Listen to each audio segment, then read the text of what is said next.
Western violin entered Carnatic music owing to the efforts of Baluswami Dikshidhar in the early 19th century.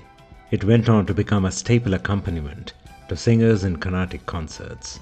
100 years later, Professor V. Lakshminarayana, a young singer and a practically self-taught violinist, had a dream of making the violin a solo instrument. It was his son, Dr. L. Subramaniam, who fulfilled this dream, redefining the Indian violin's place in global music. Hailed as the Paganini of Indian classical music, Dr. Subramaniam has captivated audiences worldwide with his virtuosity and musicianship.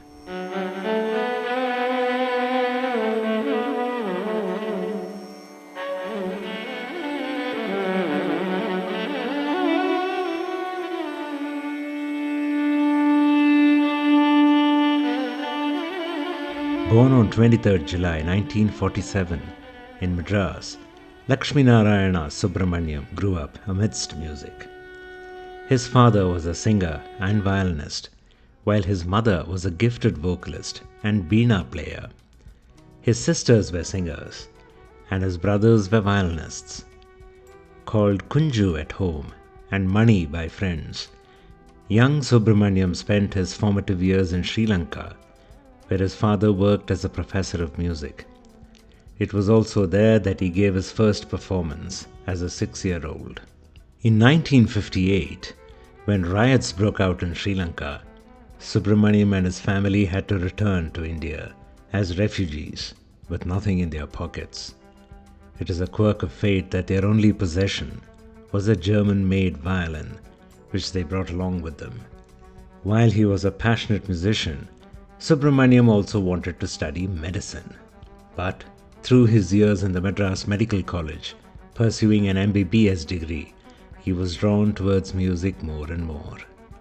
By his 20s, Subramaniam was already a celebrated violinist in Carnatic circles, even earning the title Violin Chakravarti, which was bestowed upon him by the legendary singer Chembai Vaidyanatha Bhagavatar. Following this, he pursued a Master of Fine Arts from the California Institute for the Arts. It was during his student years in the US in the mid-1970s that he created the global fusion idiom, blending Carnatic ragas with jazz, Western classical, and classical music from different parts of the world. It was this path-breaking work in fusion which would later propel him to international fame.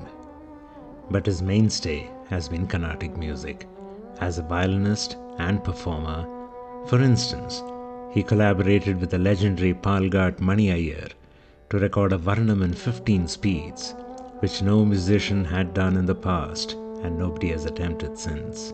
Dr. Subramaniam was married to singer Vijay Subramaniam, who died in 1995 after a long battle with cancer. In 1999, he married the renowned playback singer Kavita Krishnamurthy. They have collaborated on several musical projects. Namaste. My journey with my husband, Dr. L. Subramaniam, started in late 1999. One of the highest moments of my life was when I was in London performing with the London Symphony Orchestra at Barbican, and I did a piece called Bharat Symphony, which he had written specially for my voice. Now, these are the kind of things which have been very fulfilling in my life. Appa has always been relentless in his pursuit of excellence, and I think his work ethic and his need to work hard all the time has been sort of a defining feature. His attention to detail, his willingness to sort of work on something, all of this is really what sets him apart. This fact that his life has been for music and everything else is secondary to that.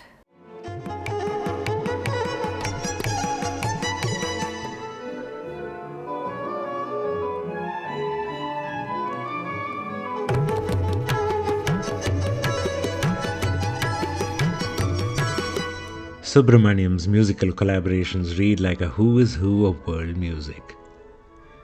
Yehudi Menuhin, Stephanie Grappelli, George Harrison, Herbie Hancock, Jean-Pierre Rampal, George Duke, Stanley Clarke, Ruggero Ricci, Al Jarreau, Stevie Wonder, Zubin Mehta, Bismillah Khan, Ravi Shankar, Allah Rakha, Pandit Jasraj, Anne-Sophie Mutter, Tony Williams, Ilayaraja, Larry Cordial, Jean-Luc Ponty, Billy Cobham, and A.R. Rahman, just to name a few.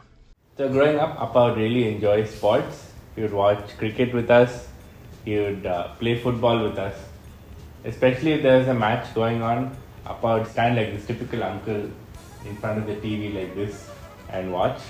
And we would say, why don't you just come sit comfortably, watch the match? He'd like, no, I don't want to waste too much time. And then I'll just be there for 1 over. And if Sachin is batting, then he would be there the whole evening. Football as well, we used to have this long, narrow corridor in our old house, and Appa was unbeatable there. Not because he could run faster than us or anything, but when it was game time, he'd quickly run upstairs and wear a lungi. So, the moment we tried to score a goal, he'd just go like this and game over.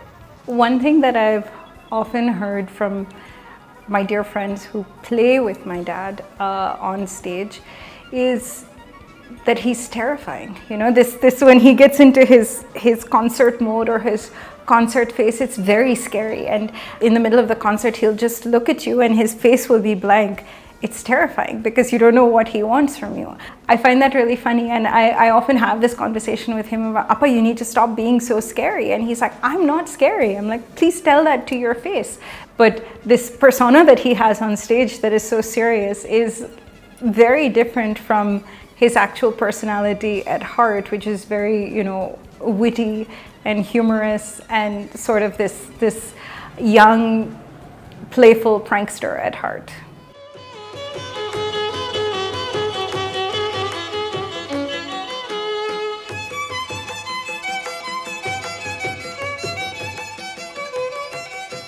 Lord Yehudi Menuhin famously said, I find nothing more inspiring than the music making of my colleague Subramaniam. Each time I listen to him, I am carried away in wonderment. In 1992, Dr. Subramaniam founded the Lakshmi Narayana Global Music Festival in memory of his father, bringing together some of the greatest musicians of the world. It has continued all these years and is now celebrating its 33rd year. In 2007, he established the Subramaniam Academy of Performing Arts in Bangalore, training young musicians in Carnatic music as well as various musical genres. He then established the Lakshmi Narayana Global Center of Excellence, which offers degrees in music with a strong emphasis on the performance part of music. Awards and accolades sit lightly on Dr. Subramaniam's shoulders. He was awarded the prestigious Padma Shri when he was just over 40. He received the Sangeet Natak Academy Award for the Most Creative Artist in 1990. In 2001, he was awarded the Padma Bhushan, and in 2025, the Padma Vibhushan, India's second highest civilian honor. My father's music has brought joy and happiness to people around the world, but even those who don't know about Carnatic music, his perseverance, dedication and discipline have served as an inspiration to many. What you don't know about him is that he's also obsessed with Ganeshas and collects them wherever he goes, and the house is full of them.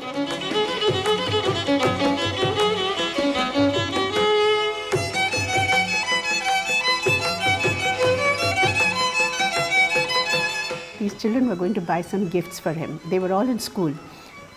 And just the night before, when they were fast asleep, he just went around hunting. I didn't help him. I stayed away from this whole thing. He just went around finding some of the gifts that they had bought for him, and he hid it. So next day, poor things, they were frantically searching till they all rounded upon him and said, Appa, you're the one who's hidden these gifts, now give it to us. And he had a good laugh, and he does a lot of mischievous things like this. And in my life, he's given me a lot of beautiful surprises, like suddenly packing me off and saying, let's go. And then we go where? And we reach the airport. He brings out the tickets from his pocket, and I find that he has taken me to Dubai, and from Dubai to another aircraft, and I've reached Cairo because Somewhere down the line, I had told him that I'd never seen the pyramids, and that's a dream I wanted to fulfill. And I had a fabulous 3 days in Cairo, and these are the kind of things he does with his family. He's extremely loving. He's a fabulous father, and he's a wonderful husband who has supported me, helped me, continue my journey in music. And every day with him is a moment of joy and satisfaction for me and the children.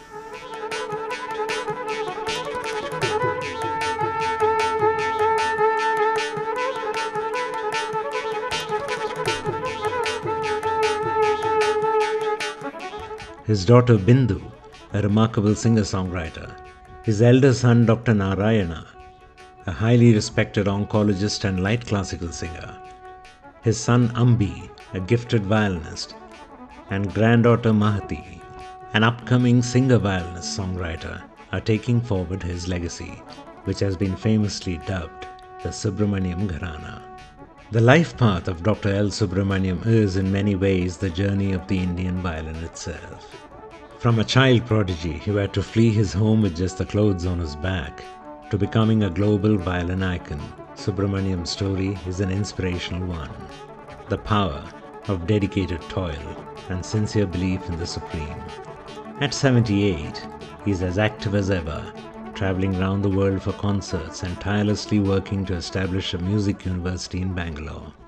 His violin continues to sing, inspiring generations to explore the infinite possibilities of sound. We extend our heartfelt congratulations and offer our humble pranam to the legend on behalf of all of us at the Udupa Foundation.